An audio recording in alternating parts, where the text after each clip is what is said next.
And don't look back.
Good morning, everyone. Those of you that are here and those of you that are joining us from the comfort of your home online.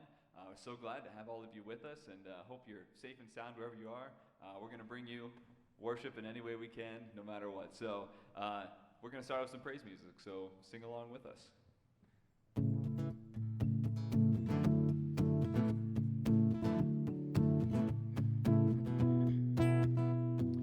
In my wrestling and in my doubts, in my failures, you won't walk out. Your great love will lead me through. You are the peace in my troubled sea. Oh, you are the peace in my troubled sea. In the silence, you won't let go. In the questions, your truth will hold. Your great love will lead me through. You are the peace in my troubled sea. Oh, you are the peace in my troubled sea. My lighthouse, shining in the darkness, I will follow you.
make everything glorious, and I am yours.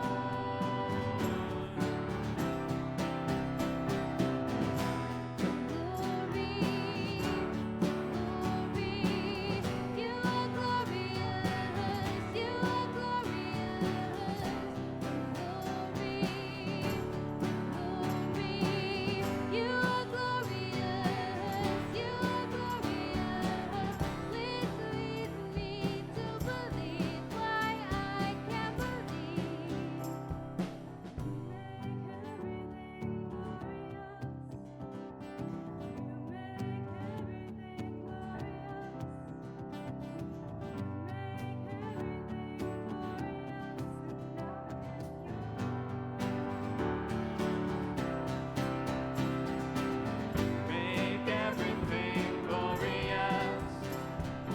You make everything glorious. You make everything glorious, and I am yours.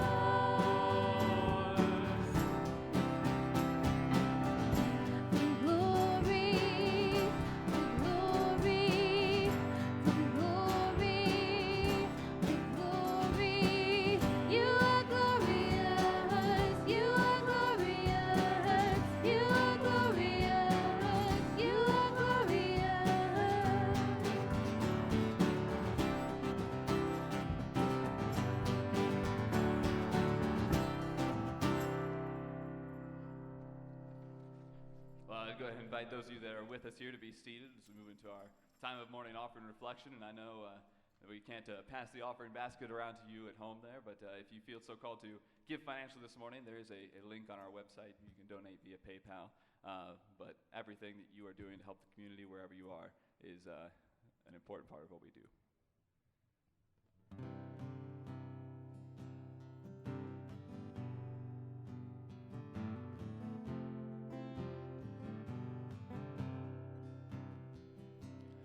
Come thou fount of every blessing, tune my heart to sing thy praise. Streams of mercy never ceasing, call for songs of loudest praise. Teach me some melodious song, sung by flaming tongues above. Praise the mount I'm fixed upon it, mount of thy redeeming love. Here I raise mine Ebenezer, hither by thy help I'm come, and I hope by thy good pleasure safely to arrive at home. Jesus sought me when a stranger, wandering from the fold of God. He to rescue me from danger interposed his precious blood. Oh, to grace, how great a debtor daily I'm constrained to be, and let thy goodness like a fetter bind my wandering heart to thee. Prone to wander, Lord, I feel it, prone to leave the God I love. Here's my heart, Lord, take and seal it for thine courts above. Here's my heart, Lord, take and seal it for thine courts above.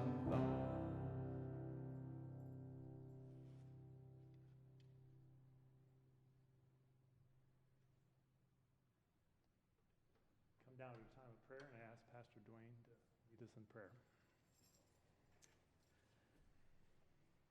Gracious God, in this moment of uncertainty for many, we turn to you.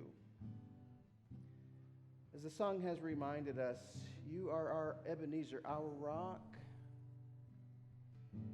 our safe place in a time of storm.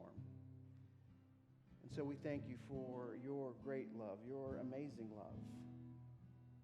We thank you that we turn to you. We thank you for this community and all who are part of our faithful expression right here in this place and in this community. Be with us as we worship today. Be with us as we go about our lives, even in this time of questions, knowing that you are with us. Amen.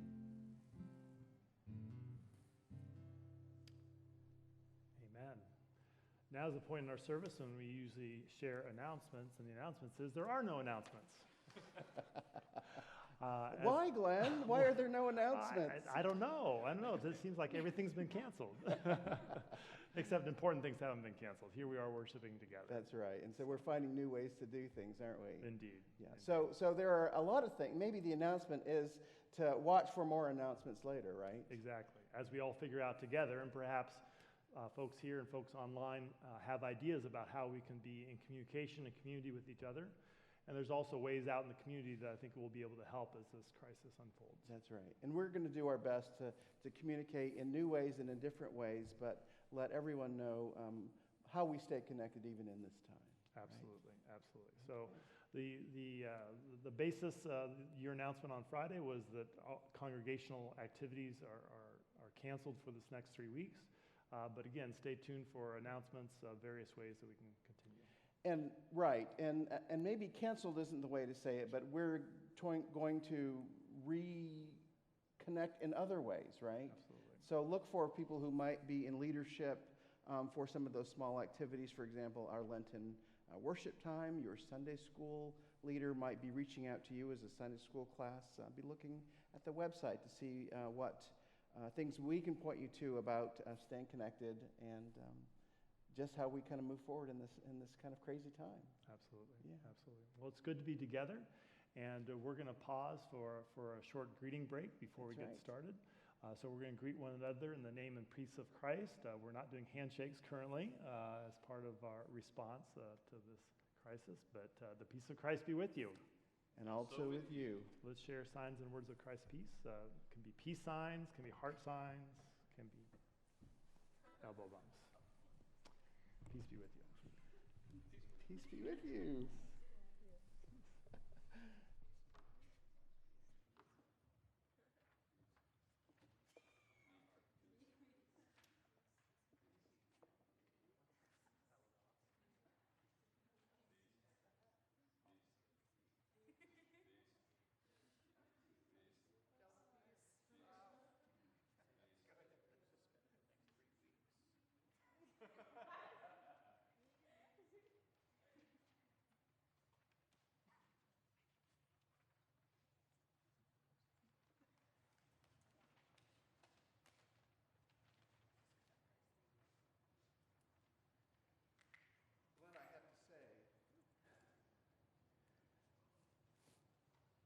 Glenn, I have to say that this is really one of the oddest experiences that I've ever had trying to figure out what sharing a message is like. Indeed. Maybe you've done this before, I don't know. Nothing like this. I think we're all in new and uncharted territory. Indeed. And so for folks who are watching at home, you probably know because you're watching at home that we are doing our best to limit our human interactions with each other as we're at this moment of kind of a health crisis, not just in our region, not just in our country, but obviously across the globe. And we're doing our best to respond to what folks are telling us to do, which is to limit our exposure to each other. But we're grateful for a few who are trying to do this in a healthy way, and those who probably are the least vulnerable in our population, some of our young people, who have come to support our worship, to be a part of it. Thank you for being here, for using good judgment, right? But also coming to share with our broader First United Methodist community here in West Lafayette ways that we can leverage the resources that we have, because we have great technological resources here at First, don't we? And so I'm grateful not just for those of you who are here, but also you don't see them, but up in our technology booth up there, we have folks running sound and running our PowerPoint and our visuals, and so we're blessed, aren't we? Indeed. No, it's ways to be in community that we couldn't have several years ago. Yeah. So it's good.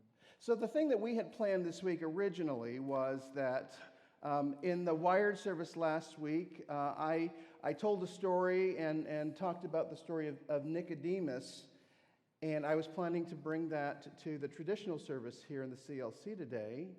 And Glenn, you had shared a story in the CLC. Exactly. About the woman at the well, the Samaritan woman at the well. And you were going to bring that to the Wired service today. Indeed. In fact, I was going to bring it via a video because I was supposed to be in Honduras with a couple of the people who are here. That's right. We were supposed to be in Honduras at this time. So it was going to be by video. I did a video especially for Wired, taped it specifically for Wired. So since some of you had already heard one discussion and others had already heard the other part of the discussion, we thought, well, what do we do today, right? Exactly. So we decided to maybe do a little bit of both and pull together from some things that we both maybe have shared before, but also that might be more kind of appropriate for our moment right now, right? Yeah. So we're going to summarize that and actually kind of jump ahead a little bit in John, but that we'll save that for just a second. So Glenn, why don't you talk a little bit about what you had shared and what are some of the things that the story is about in John 4? Sure. Well, the basic story of John 4, the woman at the well, it's one of my favorite stories, by the way. It's always really struck me. You have Jesus traveling through Samaria, the hill country of Samaria. It wouldn't be the usual path he would have taken. Usually people going from Jerusalem up to Galilee would have taken the easy way along the Jordan River. But for some reason, he chose to take the more difficult journey and go up into the hill country. And he and his disciples arrive at the town of Sychar, and he goes to the well and hangs out at midday for, well, he knew why, I guess, but it seems like an odd thing to do, hanging out, no shade around at a well, and his disciples go off to get food. Along comes a Samaritan woman, and the Samaritan woman is coming to draw water. It's an odd time of day to be coming to draw water. Usually you'd come early in the morning or late in the evening, but here she's coming in the middle of the day. And Jesus asks her for a drink. And the woman responds really puzzled because surprised to be spoken to. And they start this conversation. And Jesus starts to talk about the living water that he can offer her. And then at some point, as the dialogue continues with that, Jesus says, well, here, go and get your husband and we can continue this conversation. And she responds, well, sir, I have no husband. And Jesus says, you're right. Jesus is aware of this, that she's had 5 husbands. The person she's with now is not her husband. And Jesus continues to offer her this living water. And because of where she's at, she's receptive to this word. And as the disciples are coming back with food, she runs off to her clan, to her village, and tells them that this man has told me everything about myself. This is the Messiah. Come and listen to him. And the people come. The people come and listen, and he is received.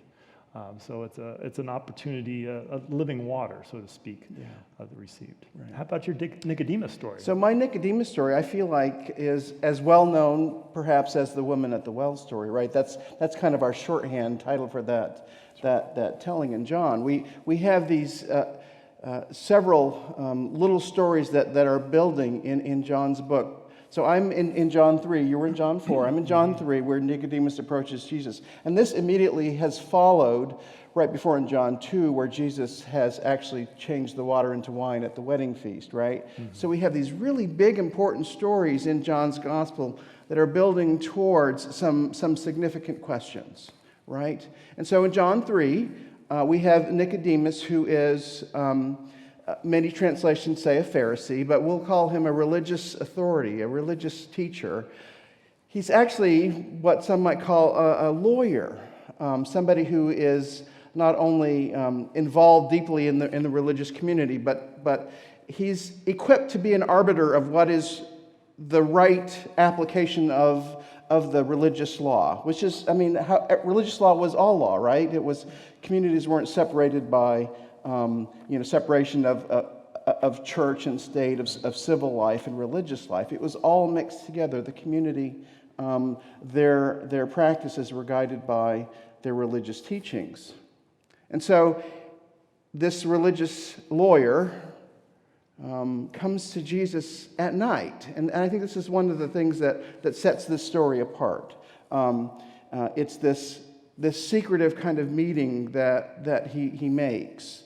And he must somehow be drawn to what Jesus is doing and teaching. We call Jesus rabbi throughout, sometimes just teacher. But Jesus himself is teaching and in a new way. And so Nicodemus, this religious scholar, if you will, right, is curious. But he doesn't want to reveal approaching him. And we'll talk about that in a minute, right?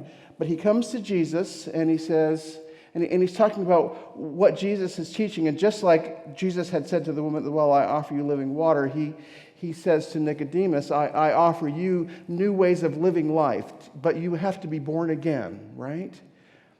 And Nicodemus is not only puzzled by this, but, we have a few academics around our community, right? And they like to ask questions when they're kind of authorities on things, right? Mm-hmm. And I can sort of see and hear that. And he's kind of pushing back at what Jesus is saying. How is it possible to be born again? Can a grown man crawl up into his mother's womb and come out a second time?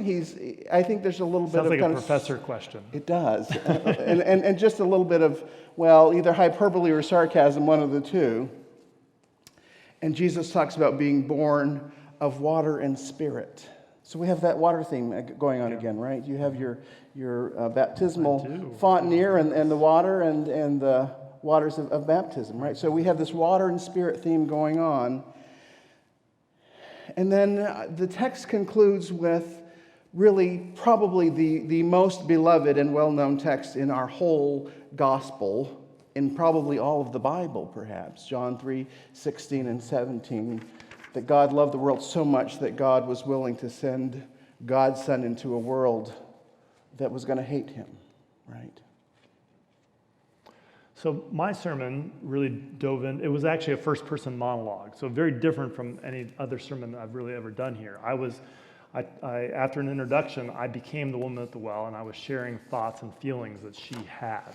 And I don't want to go into character right now. I know that's a great disappointment to all of you. But I do want to share some of her thoughts and feelings as she has this encounter with Jesus. So first of all, she comes and it's the middle of the day, so she's feeling how hot it is, but she's also feeling exposed, not just to the sun, but exposed in other ways in her life because of how she's being treated and how her life has gone about. And she brings an empty vessel to that well.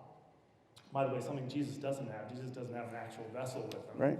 But Jesus has something even more special. But she comes with an empty vessel, but she very much feels like an empty vessel. I know often we sometimes feel that way, that we feel like we are very empty. Her heart feels very empty. She's tried different ways to fill up that emptiness in her heart, but she's been unsuccessful in her life. And she's very surprised. She's surprised to see any person at that well, and then realizes it's a Jew. And when she realizes it's a Jew as she's approaching the well, she's like even almost scornful. It's like, what is this Jew doing here in Samaria? He doesn't belong. Right. But yet at the same time, she sort of has this feeling of, well, maybe he's an outcast like I am. So there's already this sort of maybe potential solidarity forming there. Then she was really surprised when the man spoke and asked her for a drink.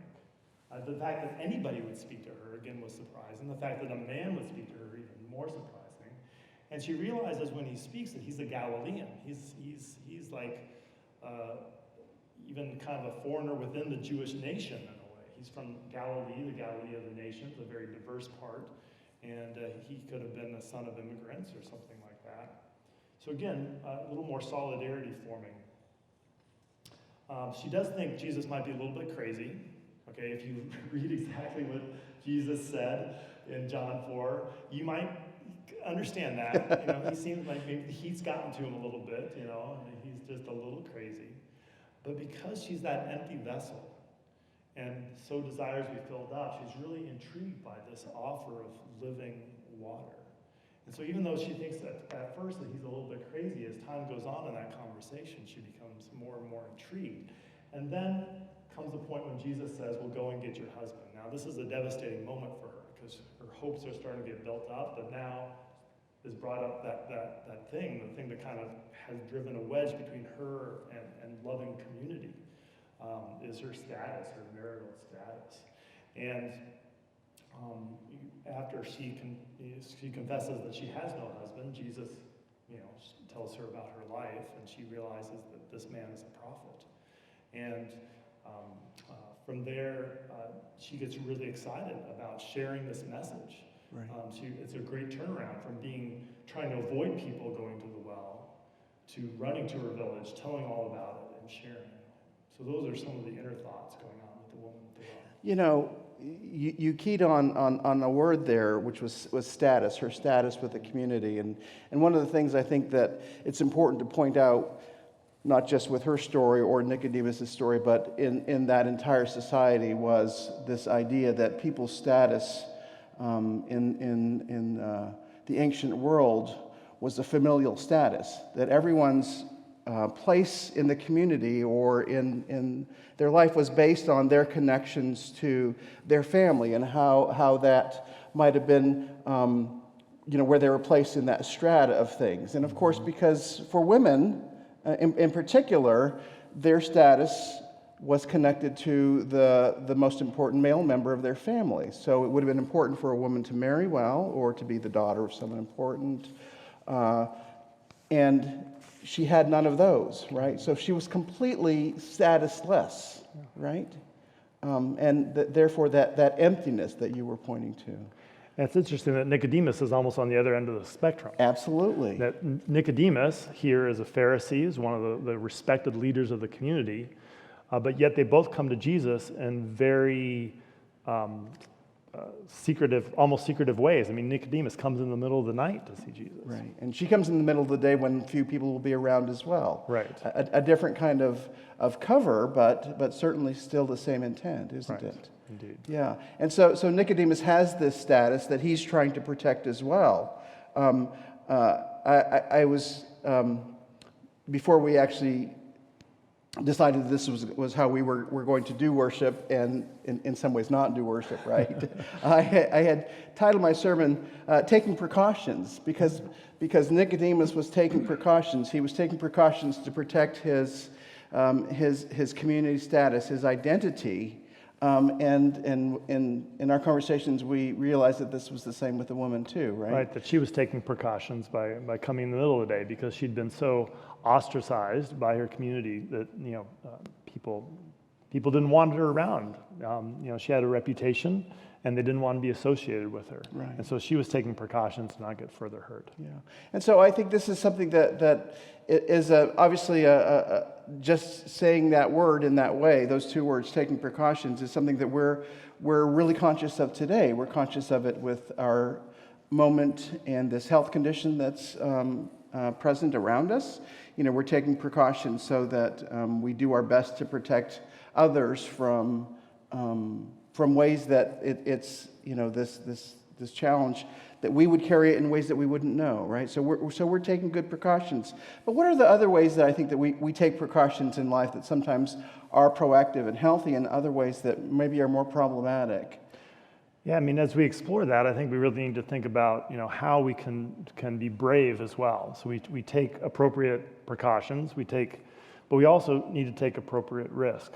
I'm often talking to my young people about this, that in life we have to figure out that balance. Don't take ridiculous risks. Mm-hmm. Don't take risks that aren't beneficial, but we have to be willing to take some risks.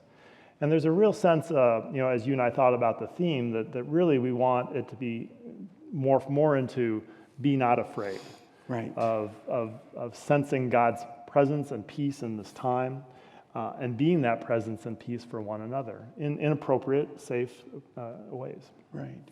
So it's really interesting because I think one of the ways that you phrased it in our conversation was to continue to be open to living water, right? Indeed. That these questions of living out faith is that reception to that living water. You know, that was, I think, a theme in both of those, and each of those two characters in these encounters with Jesus have a different response. It seems that once the woman at the well receives, and there's this ready acceptance on her part to just fully embrace it, and she goes full-throated yell to the whole community, right? Yeah. And Nicodemus, maybe because he has more to lose, could you say that? Yeah. Is more skeptical. He is more reticent to sort of jump in to that same sort of full, faithful response. And sometimes in our communities today, we have that range of response, even within ourselves. Sometimes we're ready to jump in, and other times we're really shy too. It's funny because these two themes come up just a little bit further down the road. We were kind of surprised by that, weren't we? We were thinking, what scripture do we base this on?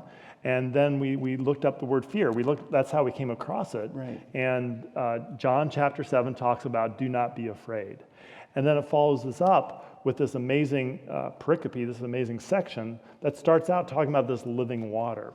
So we have some people willing to do our Reader's Theater, so we fit it in right now. Yeah, let's share that story from John 7. Yeah, come on up.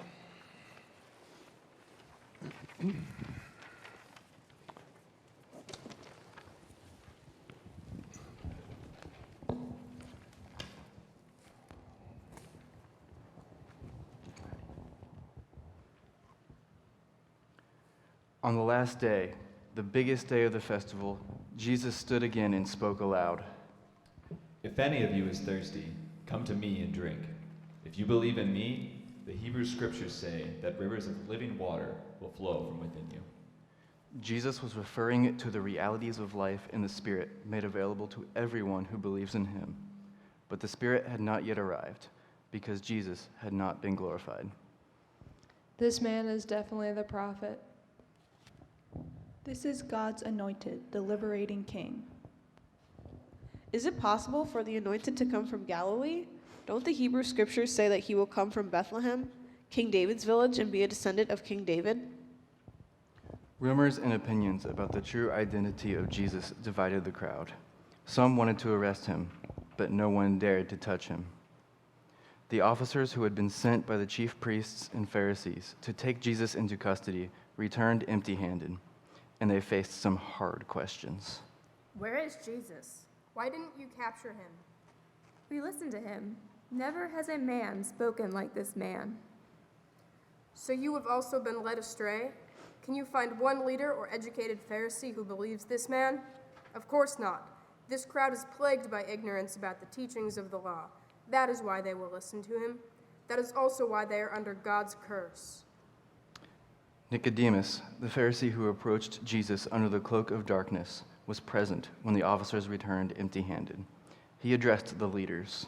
Does our law condemn someone without first giving him a fair hearing and learning something about him? Are you from Galilee too? Look it up for yourself. No real prophet is supposed to come from Galilee.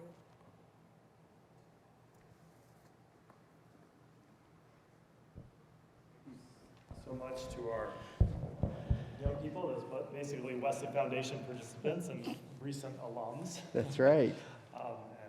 Just really appreciate them coming out and being a part of it. But quite a surprising message there from Right, John those two themes return, and one of the characters actually returns. This is, again, a question as Jesus says, I'm living water, and the community around him, the religious authorities, in the light of day, not at night now, right, are pushing back against what Jesus is offering to the community. Right, and we see in John 4, Jesus offers that living water to the woman, but here Jesus is offering it to everybody publicly. Right. And that's a wonderful moment for everyone, but it's a scary moment for the religious leaders. And clearly, some folks must have been accepting that because the leadership, the religious authorities, must have felt threatened in their response. Did you catch when the authorities say, "So you've been led astray," to others who seemed like they wanted to buy into it? Right. Can anybody who's a Pharisee, can anybody who's one of us actually buy into this? Yeah, and Nicodemus steps up, doesn't he? Nicodemus does, and says something. Now, Nicodemus is still a little shy, right? But at least he's willing to ask the question. And I think sometimes that's maybe the first step in true dialogue, is at least asking the question. And yet they don't listen to him, right? They don't. They ignore it. Just blow it off. Yeah. Say, nothing good comes from Galilee. We pick up that theme again. We do, right? Yeah. So. Right. But I think in this new set of conversations and questions, return these three themes, which is first, Jesus is disrupting the status quo. He's disrupting the rhythms and the patterns of the community, and he's offering something different that is the choice of those who are listening, that they can choose to receive or not to receive. Right, that living water. Right. Right. Yeah. Yeah, I think that this idea of disruption, of course, we can all sense that right now. Our lives have been disrupted. I mean, all the students here understand, and teachers, things have been completely changed, and not at all what we were expecting. From our classes to our basketball March Madness to everything. Right. It's been quite a week of unraveling all that. And I certainly experienced that this week. In fact, Elizabeth, who's here as our student leader for our trip to Honduras, and we had to meet in the middle of the week to talk about our trip. Earlier in the week, we'd sort of talked, and we're like, we're young, we're healthy, airplanes themselves relatively safe, airports a little sketchy, but we felt good about going. I mean, because there was so much good that we wanted to do down there. But then that reality started to shift later in the week, and I think part of our reality shift, if I can just say that, is thinking about the people of Honduras. Okay, so we are going there to partner with them, to be with them, to help them. And we realized that at this very moment in time, that it could actually be a huge detriment for us to be there for them. So it wasn't just about maybe a slight increased risk for us. The risk to us was relatively minimal, really. But if one of us were to, for example, carry the disease down there and help to spread it, they have a health system that's not set up to accommodate that. And so that was really the final decision for us, was we just didn't want to be something that would be detrimental to the very people we wanted to help. I heard in the news this morning as I was driving into work, and I'm glued to the news, as probably most of us are at this moment, what things are changing. But there was a very short piece about something that was really interesting about this health anxiety moment, which was that we had not had a lot of experience with this, but we think back to different times when there have been very contagious things that have gone around that we have to respond to, and that this one is different. It made me think about what you were saying about the possibility that we could take something to someplace where it's not there yet, right? Yes. And what is different is that the people who have been impacted by this are primarily people who are people of privilege.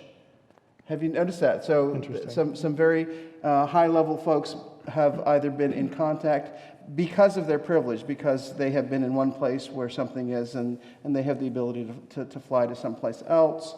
There's a mayor of a large city in the southern part of the U.S. who has contracted, who's been involved. We have some prominent actors who are, and so it's interesting that for once the story has gotten turned upside down, right? And so we have some responsibility, right? Because actually all of us as Americans in some ways are pretty privileged as well. Yeah, so.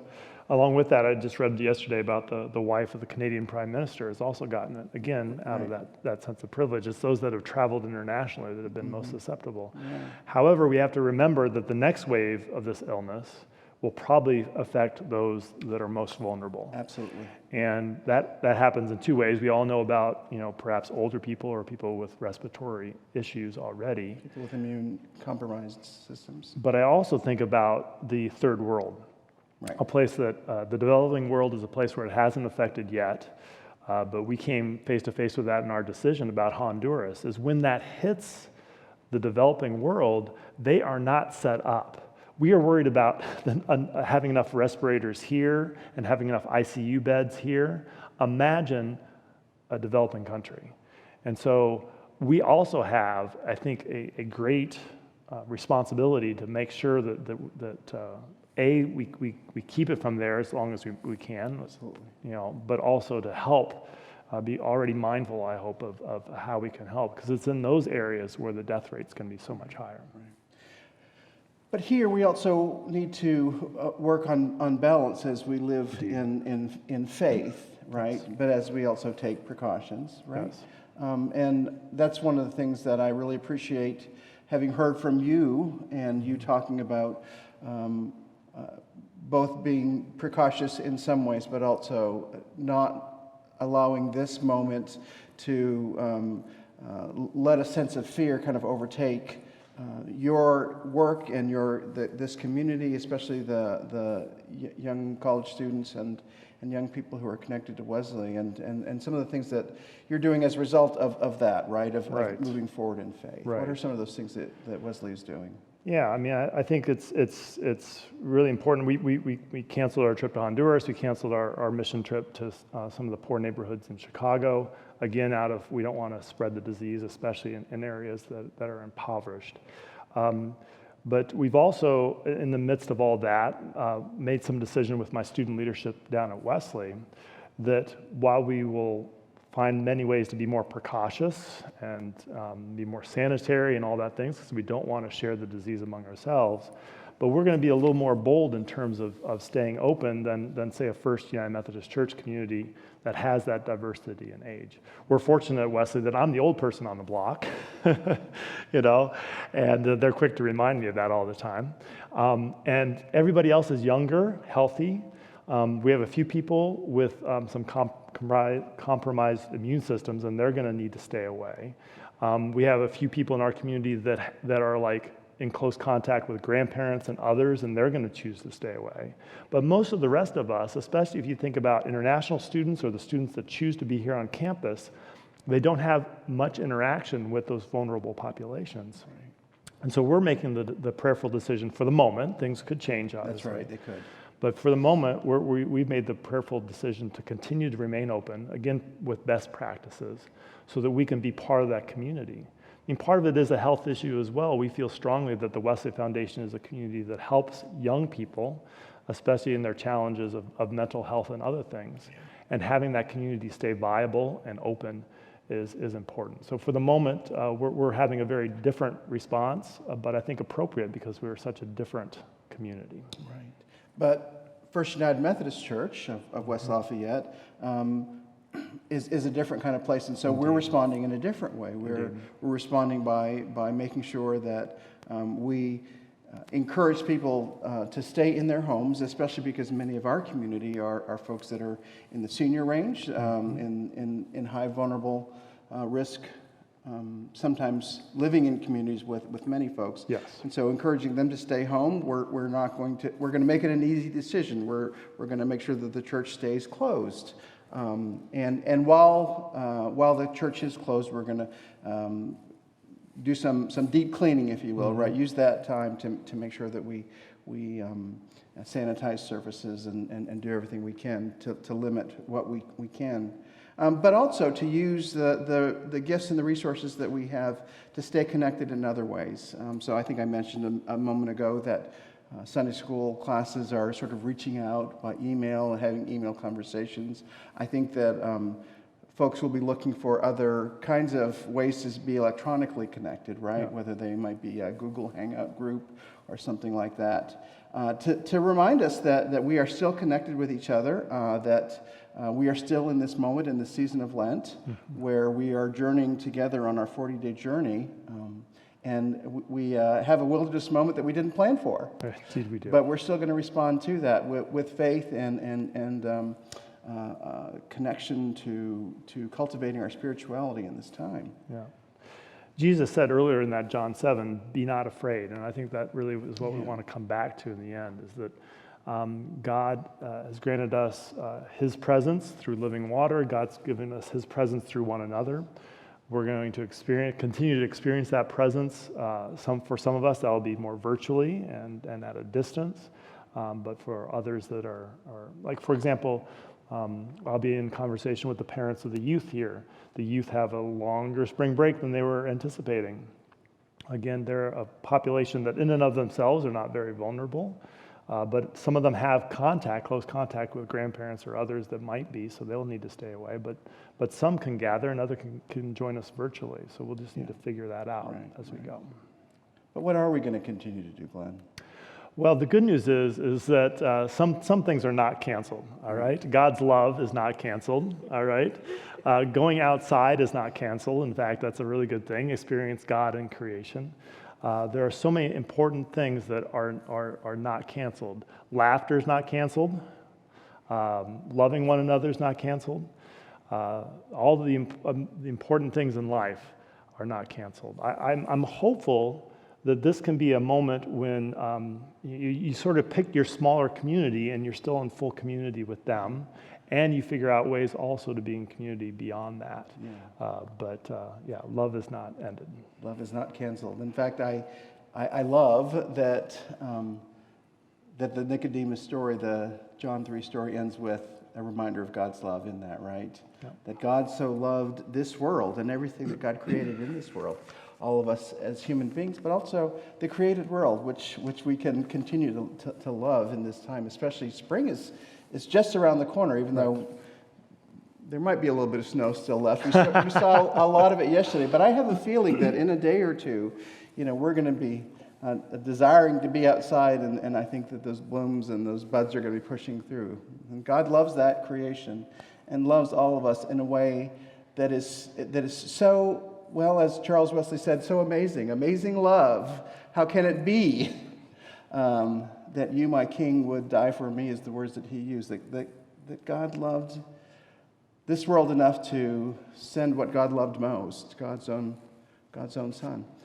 And so I think that is the thing that we hold on to most, that message of extravagant love. And for me, that extravagant love is not just something that I take, but that I share, that we take and that we share. And so we're invited into a new moment of creativity about thinking what it means to share that with each other. And it might mean some of us might have to get a little bit more familiar with technology, right?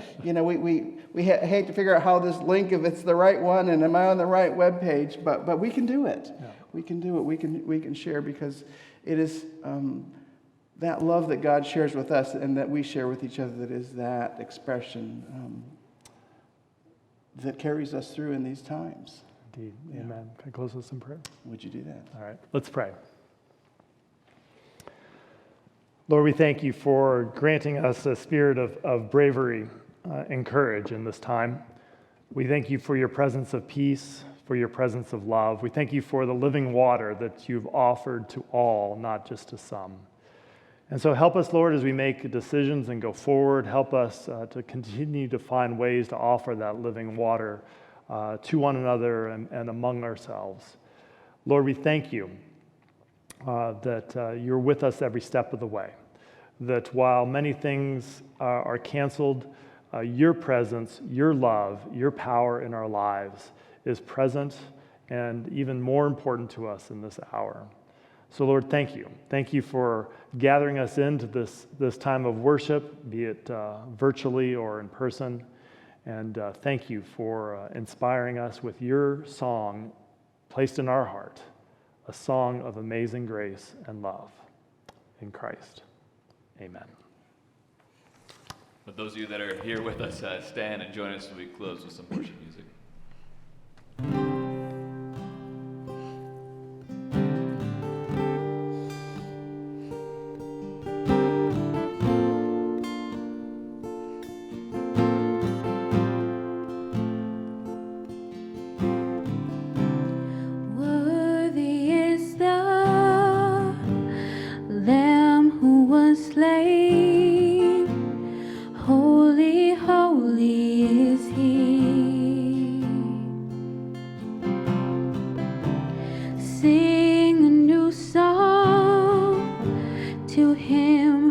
sits on heaven's mercy seat.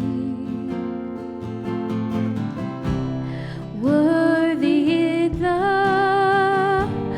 Lamb who was slain. Holy, holy is He. Sing a new song to Him who sits on heaven's mercy seat. Holy, holy, holy is the Lord God Almighty, who was and is to come. With all creation I sing praise to the King of Kings. You are my everything, and I will adore you.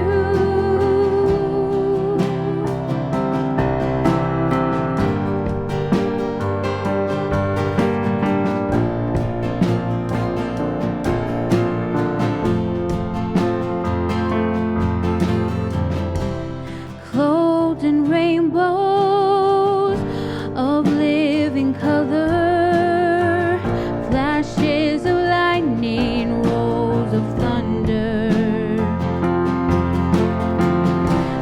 Strength and honor, strength and glory and power be to you, the only wise King.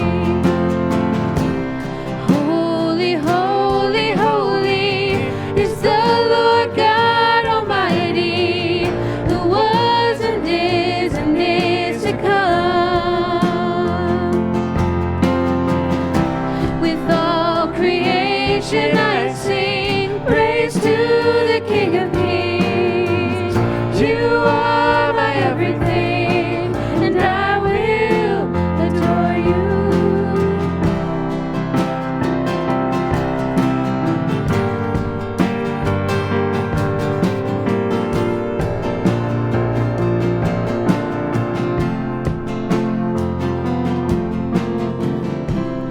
Filled with wonder, awestruck wonder at the mention of your name.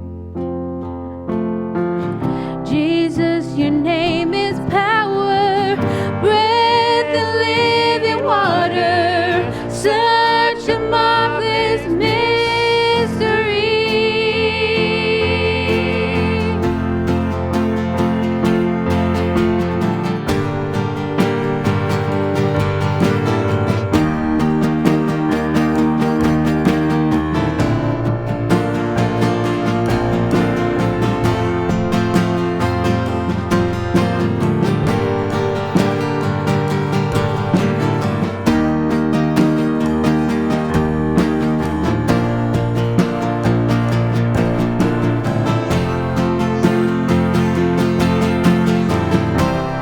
Holy, holy, holy is the Lord God Almighty, who was and is to come. With all creation I sing praise to the King of Kings. You are my everything, and I will adore you.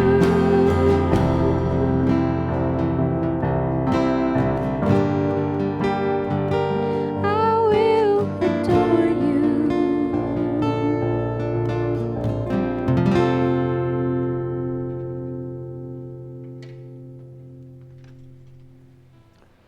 Thank you so much to our Wired band for leading us in worship. Thanks for those that came and participated in worship here. And thank you for everybody who's online right now. I, in fact, got a text during our passing of the peace from Vanessa, who many of you know, sharing the peace of Christ with me virtually, and I appreciate that. And I really hope that we can find ways to do that, to make this virtual experience more interactive. We really want to hear from you. So if you have joys or concerns, please let us know via email or text or whatever. We want to know what's going on so that we can make these worship experiences even more. I got a text from Jim Beatty all the way out in Colorado, Excellent. who now got to join worship with us because of our live stream. Excellent, excellent. Greetings to the Beatties out there, and we're very excited for the new grandchild that they're experiencing out there in Colorado. A friend of mine shared something with me off the internet. Now, there's a lot of not so great stuff in the internet, but this was a pretty fantastic thing, and so fit with our message, and we incorporated it earlier. But this is the little, whatever you call this, meme? Is that what they call it? Yeah, okay. I'm so hip to the scene. Breaking news. Getting outdoors, not canceled. Music, not canceled. Family, not canceled. Reading, not canceled. Singing, not canceled. Laughing, not canceled. Hope, not canceled. Let's embrace what we have. Amen. Amen. So go, friends, go to drink living water, go to live in faith, go to live in a life reborn in Jesus. Go in faith, go in love, go in peace. Amen. Amen.